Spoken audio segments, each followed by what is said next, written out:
Before we begin, viewer discretion is strongly advised. The following is for educational and entertainment purposes only.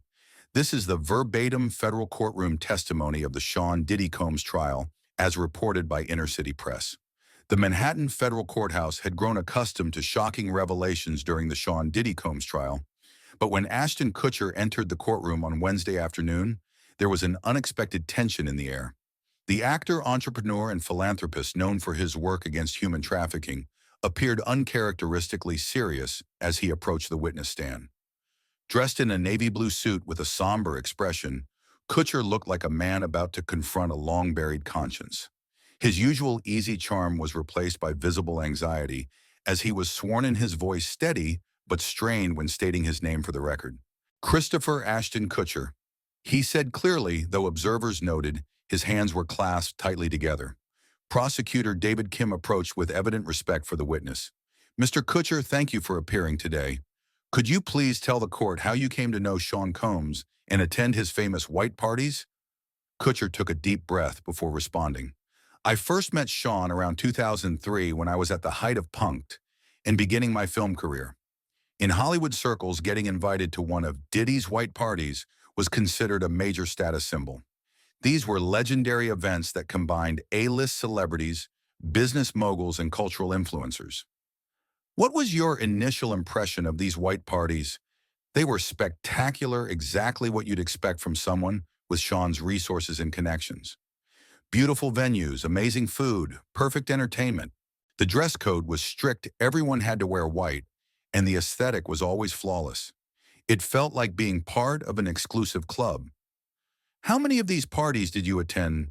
"I attended 5 white parties between 2003 and 2009. The last one I attended was in 2009, and it was the last one for a very specific reason that I'll explain." "Could you describe what typically happened at these events?" Kutcher's expression darkened. "The parties had 2 distinct phases. From about 7 p.m. to midnight, they were exactly what they appeared to be: networking events with amazing entertainment, great food, and legitimate industry socializing. But around midnight, Sean would make an announcement about the real party beginning, and a significant portion of the guests would leave." "Did you stay for these real parties?" "I did, unfortunately. Sean made it clear that the midnight hour was when the real power players stayed, and the people who left were just tourists in his world. As someone building my career and reputation, I felt pressured to stay to maintain my standing." "What happened during these after-midnight gatherings?" Kutcher shifted uncomfortably in his seat. "The atmosphere changed completely. The lighting became dimmer. The music shifted to something more intense, and additional people arrived. People who clearly hadn't been at the earlier public portion of the party." "Can you describe these additional guests?" "They were younger, much younger than the industry professionals who had been there earlier. Some appeared to be models or aspiring artists, but many looked like they were barely out of high school. What bothered me immediately was how compliant they seemed. Not enthusiastic or excited to be there, but almost robotic." "Did you witness any concerning behavior during these after-midnight periods?" Kutcher looked directly at the jury. "What I witnessed over several of these events was a systematic process of intoxication and isolation.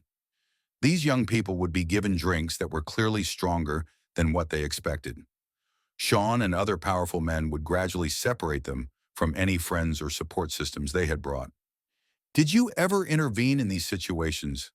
"That's what I'm most ashamed of," Kutcher's voice cracked slightly. "I witnessed what was clearly inappropriate behavior, but I told myself it wasn't my business. I convinced myself that these were adults making their own choices, even when it was obvious they weren't in a state to make informed decisions." The prosecutor approached more closely. "Mr. Kutcher, can you describe a specific incident that concerned you?" "At the 2007 white party in the Hamptons, I watched Sean approach a young woman who appeared to be heavily intoxicated. She was clearly trying to leave, looking around for an exit, when Sean put his arm around her and started guiding her toward a private area of the house." "What did you do?" "I followed them, telling myself I was just making sure she was okay. When I got to the hallway, I could hear her saying no and 'I want to go home' repeatedly. That's when I finally intervened." "How did you intervene?" "I knocked on the door and made up some excuse about needing to talk to Sean about a potential business collaboration. It gave the young woman a chance to leave the room. When she saw me, she immediately asked if I could help her find a taxi. Did you help her? I did. I walked her to the front of the house and made sure she got safely into a car. But I never followed up with her. Never got her contact information to check if she was okay. I just told myself I had done enough. How did Mr. Combs react to your intervention? He was furious, but he couldn't show it publicly because there were other people around. He pulled me aside later and said, Ashton, you need to understand the difference between helping someone and interfering with their choices. He made it clear that my intervention wasn't appreciated. Did this affect your relationship with Mr. Combs? It created tension, but Sean was too smart to cut me off completely. Instead, he started limiting what parts of his events I was invited to. But he also made subtle threats about my career and reputation. What kind of threats? Kutcher looked uncomfortable. He reminded me that he had connections throughout Hollywood and the music industry. He said things like, I hope you remember who your friends are, Ashton. This business can be very difficult for people who don't understand loyalty.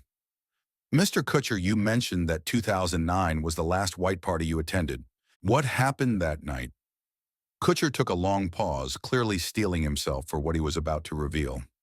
That night, I witnessed something that I can never forget and that I should have reported immediately. What did you witness? Around 1 a.m., I was looking for a bathroom when I opened the wrong door. Inside was a room set up with recording equipment and cameras. There were several young people, I would say teenagers, in various states of undress and consciousness. Some appeared to be completely unconscious. The courtroom fell completely silent. There were older men in the room directing what appeared to be a filming session. When they saw me, they immediately moved to block my view and escorted me out. Sean appeared within minutes and explained that I had stumbled onto a private art project and that I needed to forget what I had seen. How did you respond? I was in shock. I knew what I had seen wasn't art. It was exploitation, possibly of minors. But Sean had such power in the industry, and I was terrified of the consequences of speaking out against him. Did you leave the party immediately? I did. I told Sean I wasn't feeling well and left. I never attended another one of his events after that night.